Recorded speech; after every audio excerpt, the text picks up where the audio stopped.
everyone, welcome back to our computer lesson. Today we will learn how to use a computer.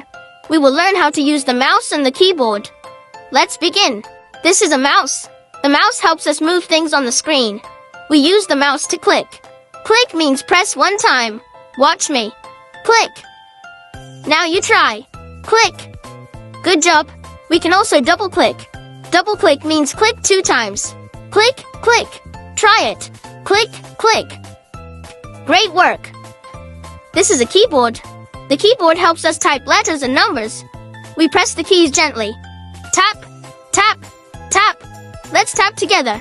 Tap, tap, tap. Very good. If we make a mistake, we press the backspace key. Backspace helps us erase mistakes. Everyone makes mistakes, and that's okay. Mistakes help us learn. When we type the wrong thing, we simply press backspace and try again.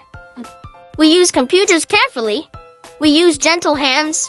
We press the keys softly. We do not hit the computer. We keep our hands clean. We take care of the computer so it lasts a long time. Now it's quiz time. Question 1. What do we use to click? The mouse or the keyboard? The answer is the mouse. Excellent. Question 2. What do we use to type letters? The keyboard or the mouse? The answer is the keyboard. Great job. You did a fantastic job learning today. If you enjoyed this lesson, ask a grown-up to help you like this video and subscribe to our channel. Goodbye, friends. See you next lesson.